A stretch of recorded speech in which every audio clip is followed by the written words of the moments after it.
Welcome to Time Travel Coins. I'm going back through my UK and English coin collection through all the monarchs, and the year is 1936 and we're in the reign of King Edward VIII. And there he is, King Edward VIII, born, and this is going to take a while to read out, you might want to put the kettle on, but he's called Edward Albert Christian George Andrew Patrick David. I think he just wanted to take all the Christian names available. He was born 23rd of June 1894 in the reign of Queen Victoria, ascended to the throne on the 20th of January 1936, abdicated following his decision to marry an American divorcee, Wallis Simpson, on the 10th of December 1936, which meant we had his brother King George VI come to the throne, very reluctant king, and he died on 28th of May 1972. So if he had not abdicated, our first decimal coins would have had Edward VIII on them instead of Elizabeth II. So, Edward VIII, in 1936, the Royal Mint was busy making, designing and preparing for the new coinage under Edward VIII. But alas, because of his abdication in the same year, the production of these coins was cancelled. The most coins that were minted with actual Edward VIII on them were the threepenny bit specimens, because the threepenny bit was a new coin, the new 12-sided brass threepenny bit, and this was distributed to certain interested parties, companies like vending machine companies that wanted to trial the piece, make sure that their machines were working. And most were returned to the mint, but apparently about 12 weren't, and they're out there in the world being sold and bought by very rich people. The last one that I know of that sold was way back in 2002, so they don't come up very often. If you know of a more recent one, please let me know. But that one was sold for £16,000 in 2002, so that would be worth at least double that, I would imagine, today. And as for the very almost unique other specimen coins, possibly in over £100,000.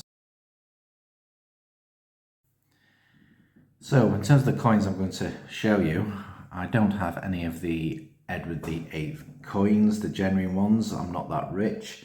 But what I can show you is coins minted in 1936, because as Edward VIII ascended to the throne in January 1936 and abdicated in December, it's very likely that the coins that were minted with the date 1936 were minted and released under the reign of Edward VIII. Yes, I know it's a little bit of a cheat, but it's something that is achievable for coin collectors. I don't think there's many that can afford the genuine articles. So let's start off with the farthing. Then we can see the farthing, 1936. The design was the last time Britannia was used on the farthing, because following this we switched to the Wren reverse.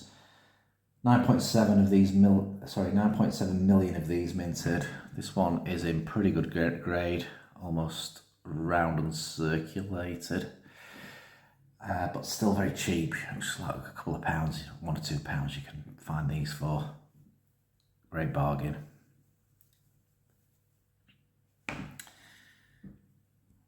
Moving up to the halfpenny. This coin is pretty much in typical circulated condition for 1936 halfpennies. Britannia again on the reverse for the last time on the halfpenny.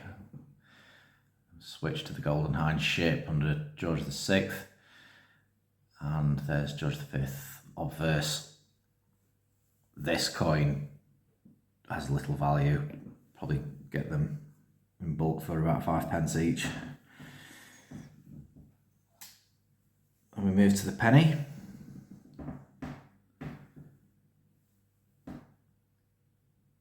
Britannia reverse again. So we have all three of the bronze coins had Britannia reverse, and this is in pretty good condition. Still a slight amount of lustre on the back, a reverse there, and there's the obverse. George V.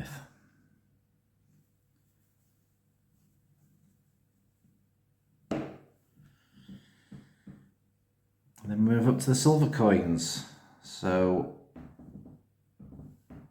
silver coin here for the 3 pence. The design at the back is just the 3 acorns on the oak leaves. This design was introduced in 1927. 50% silver. 3.2 million of these minted. Again, just about a couple of pounds value. Probably the same for the 1936 penny as well. Massive amount of 1936 pennies minted.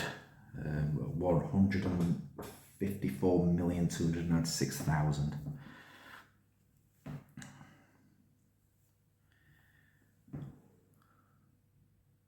Here's the 6pence. Continuing the acorn theme. This is circulated coin, about fine grade.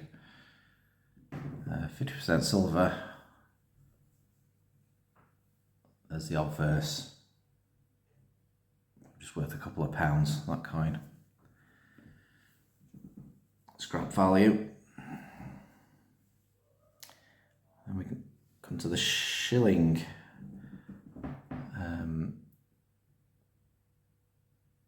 Again, circulated condition, around fine grade.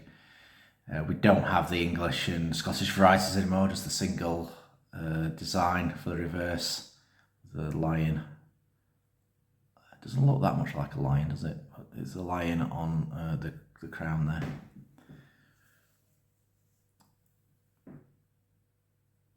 There's the obverse for the shilling.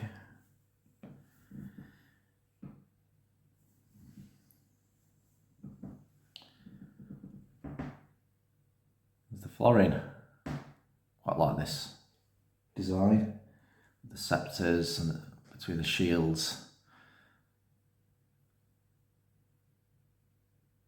11.9 million of these minted. Sorry, 9.8 million of these minted. And there's the obverse. Probably grade that very fine. Probably worth about £7 or £8.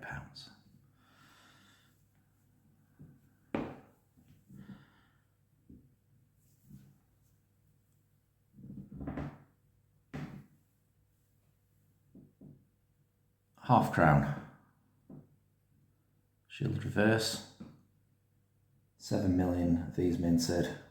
Again, I'd say this coin is in very fine condition, and probably £8 to £9 in value.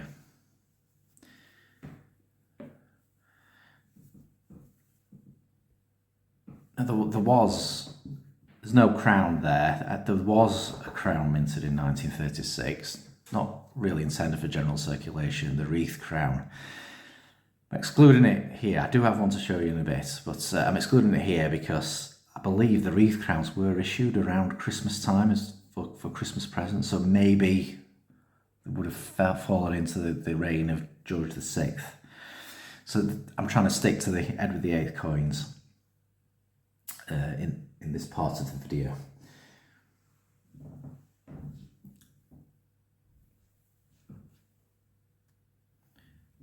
So what I'll do now is go back in time a bit further to 1927. We're now in the reign of King George V. King George V, full name George Frederick Ernest Albert, born 3rd of June 1865. Now, George wasn't the eldest son of Edward VII. His elder brother, Albert Victor, died in January 1892. So, like George VI, he was the second eldest son of the monarch. and George V also was too. He ascended to the throne on the 6th of May 1910, coronated on the 11th of June 1911, and died on the 20th of January 1936.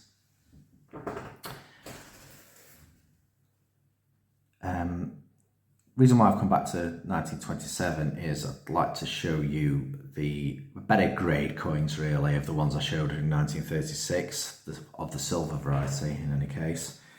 And we have, starting with the very much sought after silver 3p, dated 1927. So these were only issued in proof sets. There were 15,000 of these minted, so very low mintage. They're very popular, high demand amongst collectors because there were no other 1927 3p issued. So if you are a date run collector, you'll either have to buy one of these or a Maundy 1927 3p. So they are quite expensive to buy. I think of this with the 3 acorns again on the back, and this one probably about £125 if you wanted to purchase this in an auction.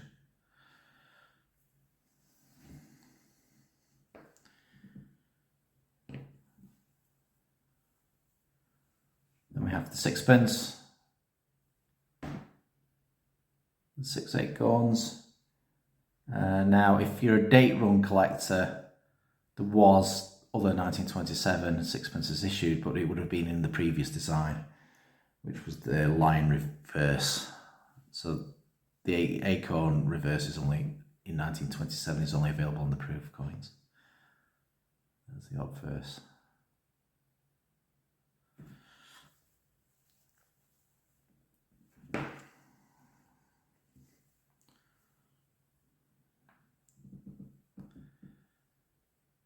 Here we have the shilling. This is probably the cheapest ones to buy because they did issue this reverse type for standard circulation in 1927 as well as the proof set. So this is a proof, but this is probably cheap to buy, probably about £40. 6p about £60. And the 3p 125. So we're going down in value as we go up in actual currency value.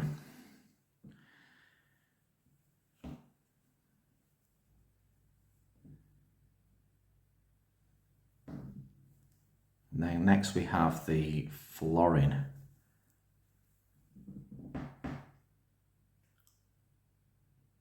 Again, this one's very much sought after because there were no other florins minted in 1927.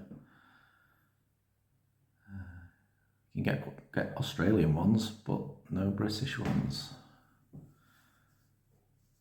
other than the proof set. So again, this is very much sought after, and I would probably guess around £135 to purchase this one.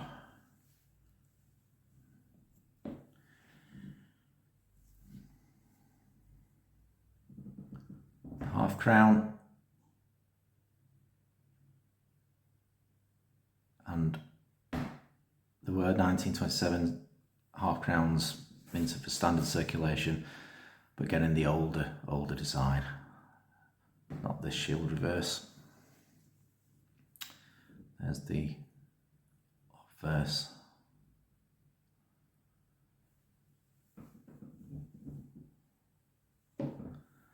Then I mentioned earlier about the wreath crowns, and the wreath crown was included in the proof set in 1927, and here we have the wreath crown. Wreath obviously is the wreath surrounding the crown in the middle with the rose and thistles, shamrocks.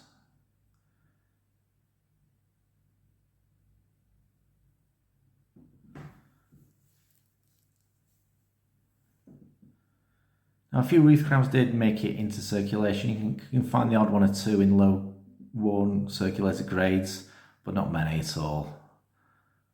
Mostly kept and saved. The edge is normal milled edge on this coin.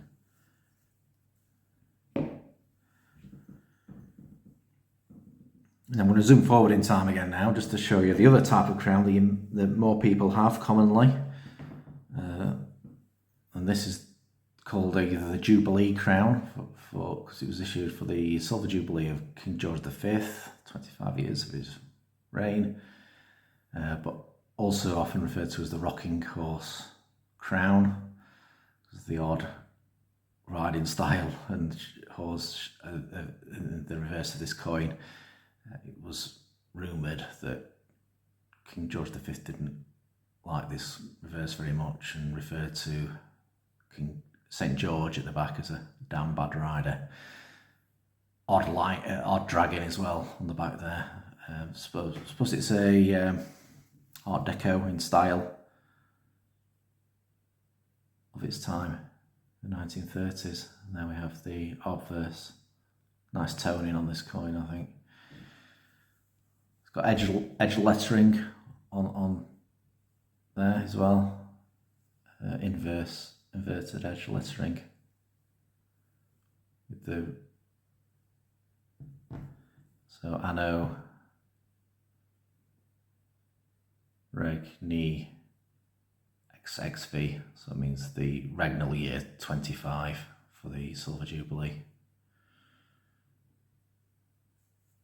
Decus est tutum, Latin there. Pop that down there.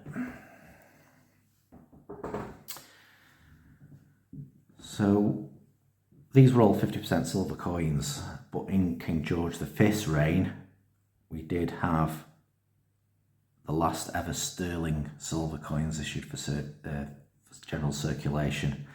So we're going to go back in time a little bit further to 1919.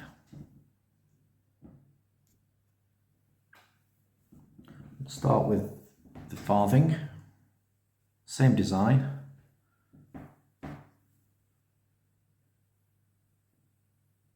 Britannia. Nice lustre on this coin.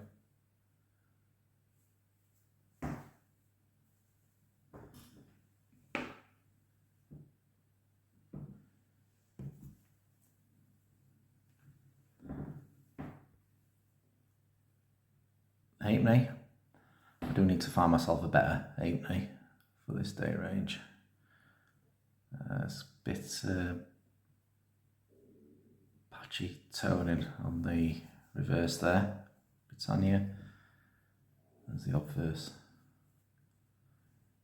Probably still grade that, probably very fine coin, but not really worth much. 10 pence or so. The farthing, because it's probably round and circulated, I think a couple of pounds for that. Again, very cheap.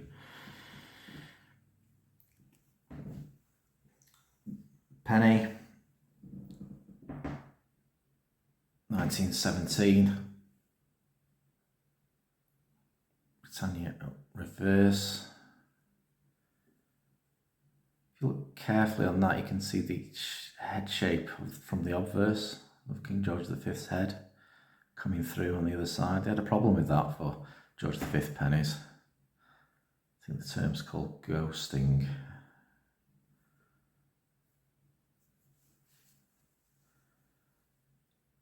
And there is the obverse, slightly larger head on the obverse to the 1936 penny. Loads of these minted, 107,905,000, so it's in good grade, high grade, though, so probably worth about £12, I'd say, this coin. Harder to find high grade pennies because they were, as I said earlier, I think they were circulated and used more, transacted more.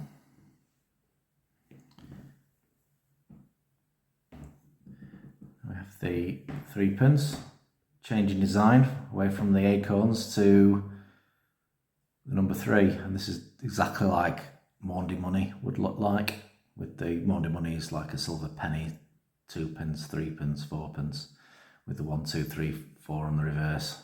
Obviously, this is a 3p, it's got the 3. 1919, sterling silver, that's 92.5% silver. We grade this around at extremely fine. But probably you could probably buy one of these for just a few pounds.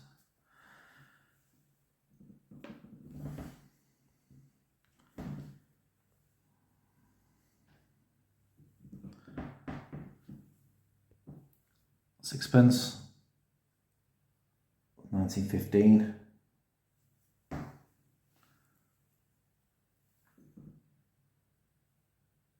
15 million of these minted, probably worth only about £4 or £5 this coin.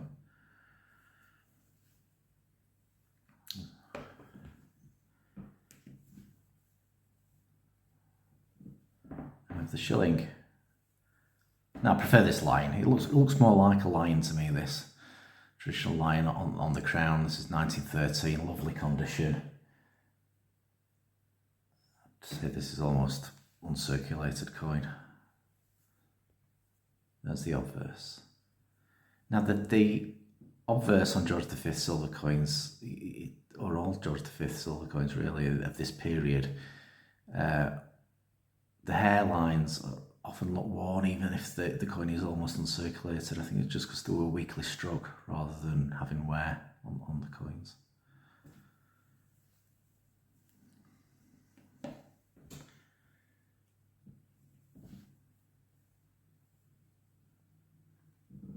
The florin, again 1913. Again, lovely condition of this coin. I actually prefer the later florin design with the larger sceptres than this one, but still a lovely coin. It's got the 3 lions, the Scottish rampant lion and the Irish harp. And the Irish harp represented the whole of Ireland in 1919. The Republic of Ireland, or the Irish Free State, came into effect from 1922. So in 1919, these coins were Irish coins as well as English, Scottish and Welsh.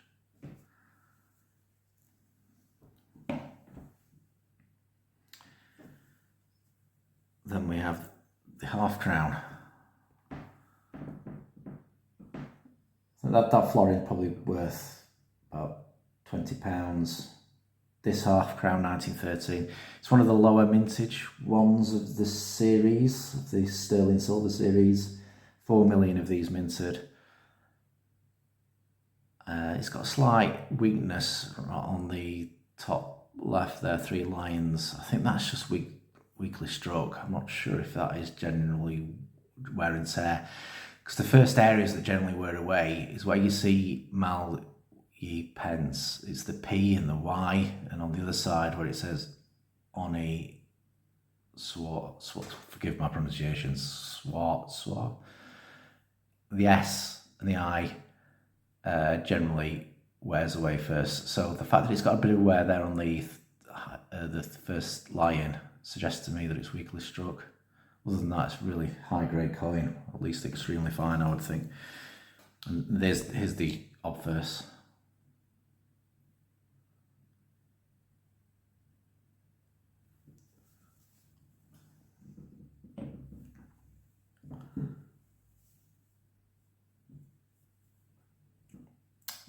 So back before the First World War, we used to have gold coins as well. The sovereign and half sovereign, which was £1, and the half sovereign was 10 shillings.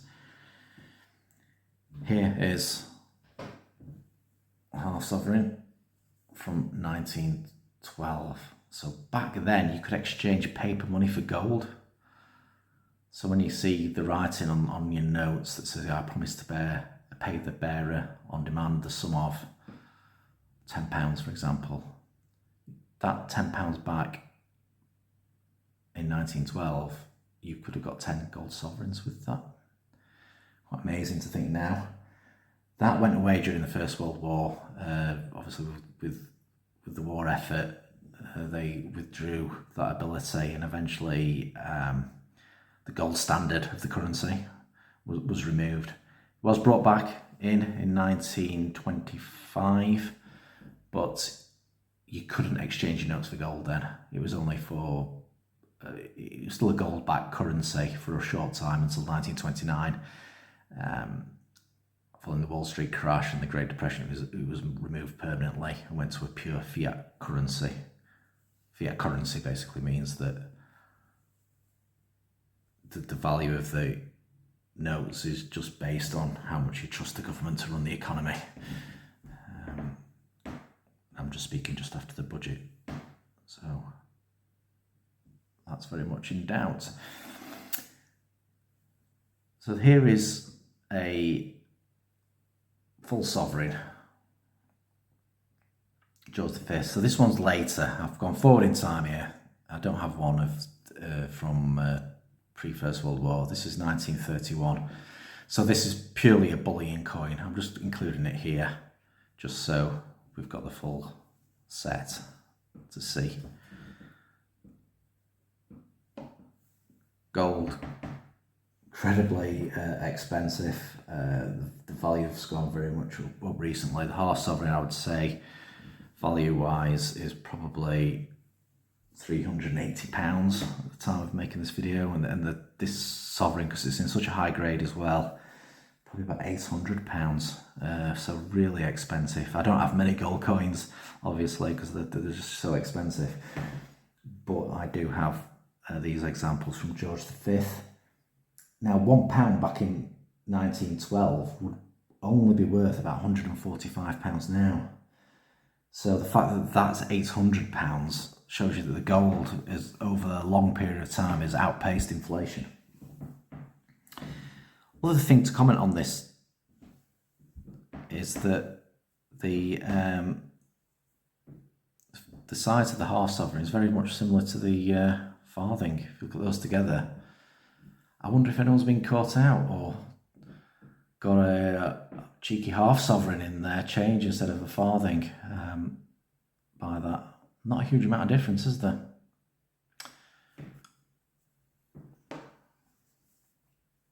So I think I'll wrap up there. This video's gone on for far too long. I will be continuing to go back in time. My next video is going to be Edward VII. I'll be looking at those coins and then going further back to see what is my oldest coin. Thanks for watching.